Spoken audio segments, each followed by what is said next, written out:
was a point where stuff got so bad I couldn't even listen to music because it would just make me cry because that was like what I really wanted to be doing.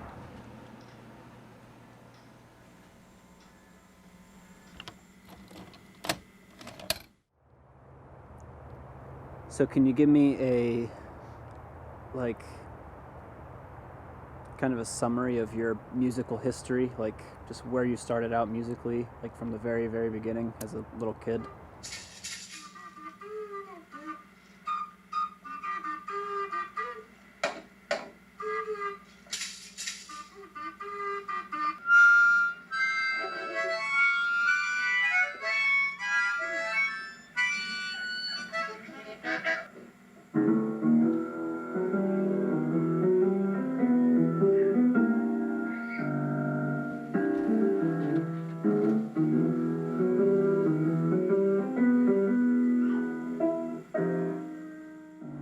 It started when I heard there's a piano in our old house.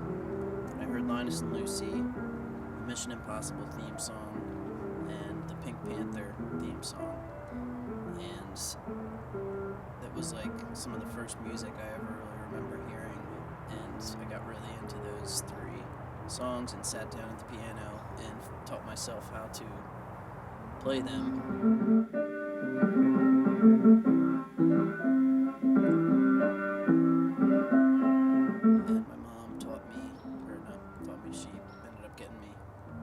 Piano lessons, so I did that from the time I was probably 5 or 6 to 12, and decided in middle school that I would learn how to play bass. I taught myself how to sing Redemption Song and play it on guitar, and I had an old right-handed acoustic. I'm left-handed, so I taught myself how to play that upside down, and that was the first experience I ever had with singing. I remember I would go into my closet in the attic and hide behind clothes, and because I was afraid people would hear me singing. And when I was a freshman, I was still doing bass, and I also learned how to play guitar, left-handed guitar, and then I started dabbling and writing my own music.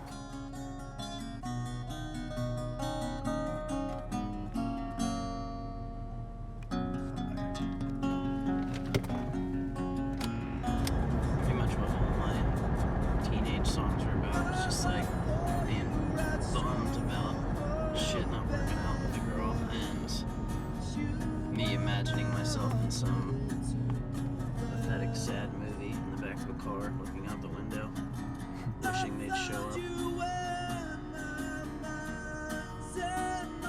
Do you have any idea how old you were when you wrote this? Like 14, 15. I think this is like freshman year, so probably 14 or 15. Then I kind of stopped for quite a long time. Now I would dabble here and there and come back to it and write for a while and then stop writing, and kind of was caught up in other shit and didn't take it seriously, and it kind of got away from me for a long time. I was always afraid of drugs and alcohol, and I just kind of didn't want to do it, but when I was going through all this shit, I started like self-mutilating and, suicidal and dealing with a lot of those type of emotions. And when my parents found out that I was self-mutilating, they sent me to a psychologist, and they said you can't do that, obviously.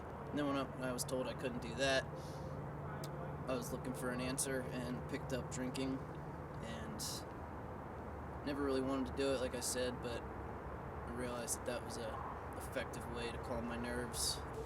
And then pretty soon after, probably sophomore year, that's when I went to rehab for the first time because I was doing opiates and started messing with a bunch of other drugs, and really transformed my personality, and I was stealing and lying, and I had given everything up to chase drugs and alcohol, and that was really hard. So when I finally did get sober at 22, after years and years of chaos and bullshit, I knew that I needed to at least put an honest effort into my music, because I had never really done that.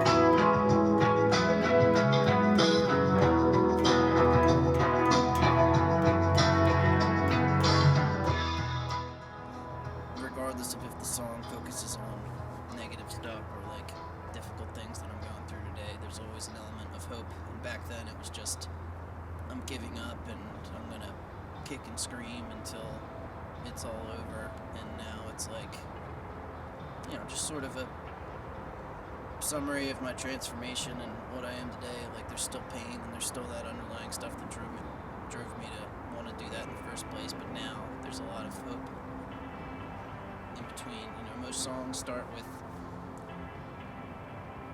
this is what I'm going through, or this is what I've been through, but if I keep moving in this direction, things are going to be alright.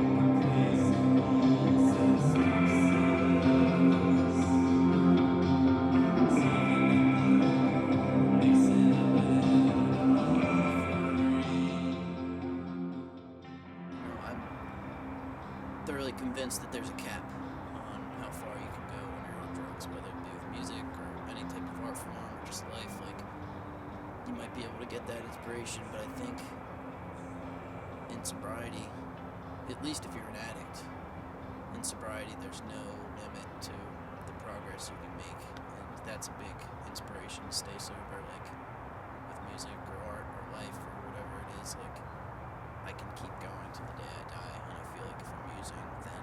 And the day you die isn't going to be quite as soon. Yeah. What about 1724? What's that about? Is that... That's about, like, having a spiritual awakening. You're going to need the draw from something outside of yourself to help you get your shit together. And that song is definitely about, like, just being amazed at what I was able to find. Yeah, because there's like, there's a fear that leaving all that stuff behind, you're not going to have the inspiration or whatever to draw from. But when you go through this sort of spiritual transformation that people and I did in recovery, it's like, that song was like a holy shit, like there's a whole other world out there. And that was like kind of really during the time where things really started changing for me spiritually, and it's like, just, wow, there's a lot to be seen,